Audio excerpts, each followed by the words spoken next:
Hello, आज आपका फिर से स्वागत है मेरे YouTube चैनल में। आज हम फिर से कक्षा 8 का पाठ 11 पढ़ेंगे, बल तथा दाब। इसमें हम 11.4 पढ़ेंगे। बल वस्तु की गति की अवस्था में परिवर्तन कर सकता है। वस्तु की गति है उसकी अवस्था में परिवर्तन कर सकता है। इससे पहले वाले जो टॉपिक्स हैं वो हमने पहले वाले वीडियोज में कवर कर लिए हैं, जिनका लिंक डिस्क्रिप्शन बॉक्स में दिया हुआ है। वहां से आप पहले वाले टॉपिक्स पढ़ सकते हैं और पूरा लेसन भी पढ़ सकते हैं। उसका लिंक भी डिस्क्रिप्शन बॉक्स में दिया हुआ है। चलिए शुरू करते हैं 11.4, जो कि पेज नंबर 131 पर है। वीडियो देखने से पहले सब्सक्राइब जरूर करें और पसंद आए तो शेयर और लाइक भी कर दें। देखिए, जैसे इससे पहले हमने पढ़ा था कि जो बल होता है वो विपरीत दिशा में भी लग सकता है और एक दिशा में भी लग सकता है। जब एक ही दिशा में बल लगता है तो बल जुड़ जाता है, और जब विपरीत दिशा में लगता है तो बल आपस में घट जाते हैं। तो अब बल जो है वो वस्तु की गति में परिवर्तन कर सकता है और वस्तु की दिशा में भी परिवर्तन कर सकता है। क्रियाकलाप 11.3 करते हैं। रबड़ की एक गेंद लीजिए तथा इसे किसी समतल सतह पर, जैसे मेज या कंक्रीट के फर्श पर रखिए। गेंद लेनी है रबड़ की और उसे मेज या कंक्रीट के फर्श पर रखना है। अब गेंद को धीरे से समतल सतह पर धक्का दीजिए। क्या गेंद गेंद की गति तेज हो जाती है? गतिशील गेंद को फिर से धक्का दीजिए। हम दोबारा से धक्का देंगे, क्या इसकी चाल में कुछ परिवर्तन आता है? तो आपको अच्छे से पता है, गेंद से आप बहुत खेलते हैं, तो सभी खेलते हैं, तो पता होगा कि गेंद को जब दोबारा से हम धक्का मारते हैं तो तेज हो जाती है उसकी गति। तो ये बढ़ती है घटती है? तो इसकी गति बढ़ती है। जब हम गेंद को दोबारा धक्का देते हैं तो इसकी गति बढ़ जाती है। अब अपनी हथेली को गतिशील गेंद के सामने रखिए। देखिए, अब हम इस गेंद को अगर रोकेंगे, उसके सामने अपनी हथेली रखेंगे, तो क्या होगा? जैसे ही गतिशील गेंद इसे स्पर्श करे, हथेली को हटा दीजिए। मतलब एकदम सामने से हथेली को हटा देना है। जैसे ही नज़दीक आए बॉल टच करे हमारी हथेली को, क्या आपकी हथेली गेंद पर कोई बल लगाती है? गेंद की चाल पर इसका प्रभाव पड़ता है? क्या यह बढ़ती है या घटती है? देखिए, जब हम इसको हथेली से रोकते हैं तो हमारी हथेली गेंद पर बल लगाती है। यह तो इसका आंसर हो गया कि हमारी हथेली गेंद पर कोई बल लगाती है। और इससे क्या होगा? गेंद की जो चाल है वह घट जाती है। गेंद की गति है वह घट जाती है, मतलब जो जितनी तेजी से वो चल रही थी वह धीरे हो जाती है। यदि आप गतिशील गेंद को अपनी हथेली से रोक लें तो क्या होगा? अगर हम गतिशील गेंद को अपनी हथेली से रोक लें तो गेंद रुक जाती है या फिर दूसरी दिशा में भी टर्न कर जाती है। विराम अवस्था में देखिए, अगर गेंद रुकी हुई है तो हम हथेली से उसको धक्का मारेंगे तो उसकी दिशा भी बदल सकती है और जो गेंद है वो गतिशील हो सकती है। आप इसी प्रकार की अन्य स्थितियों पर विचार कर सकते हैं। उदाहरण के लिए, जैसे पेनल्टी किक लेते समय खिलाड़ी गेंद पर बल लगाता है।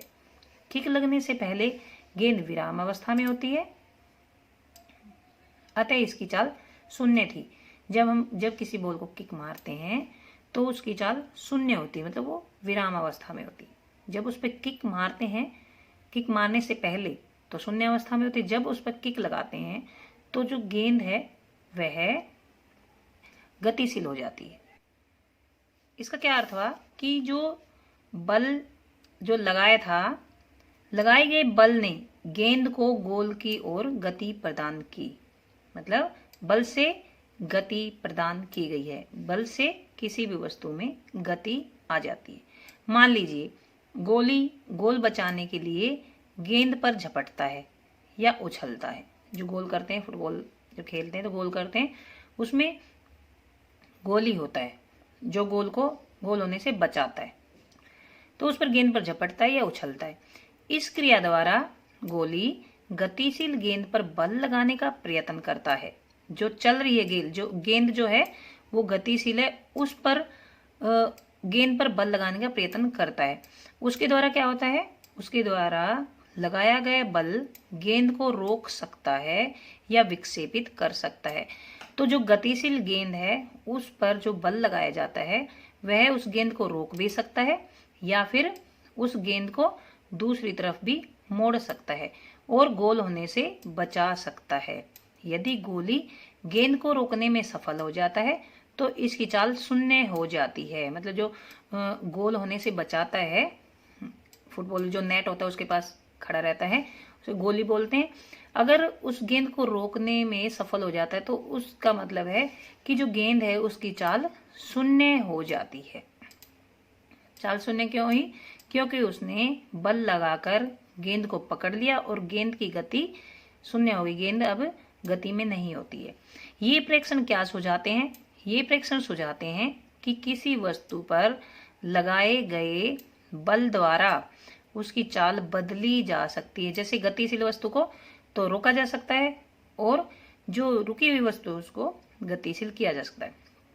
यदि लगाया गया बल गति की दिशा में है, जिस तरफ वस्तु चल रही है उसी दिशा में अगर बल लगाया जाता है तो वस्तु की चाल बढ़ जाती है। जैसे आपने कई बार देखा होगा, खूब तेज हवा चलती है और आप साइकिल चला रहे हैं, तो अगर हम जिस तरफ साइकिल चला रहे हैं उसी दिशा में अगर हवा की दिशा उसी दिशा में, जैसे मान लो हम साइकिल चला रहे हैं, इस दिशा में साइकिल चला रहे हैं और यहीं से हवा इस तरफ चल रही है, तो हमें बड़ा आराम सा मिलता है साइकिल चलाने, बड़े इजीली हम साइकिल चलाते हैं।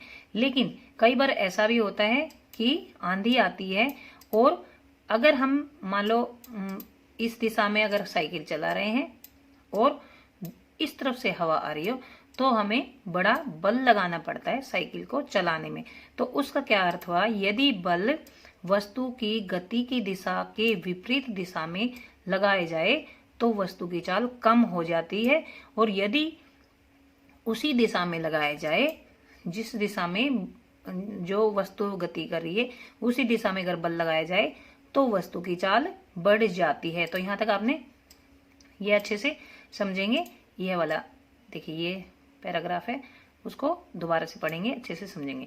मैंने बच्चों को एक दूसरे से रबड़ के टायर या किसी घेरे को धकेल कर तेज चलाने की होड़ लगाते देखा है। कई बार देखिए ये इसको हम रबड़ के घेरे को या पहिए को जो रिम्स होता है उसको कई बार चलाते हैं तो इससे रेस लगाते हैं। अब मैं समझ गया हूँ कि धक्का देने पर टायर की चाल क्यों बढ़ जाती, क्योंकि इसी दिशा में टायर चल रहा है और हम इसको बल लगाते जाते हैं। जब लगातार बल लगाते हैं तो बल जुड़ता जाता है और वस्तु गतिशील होती जाती है।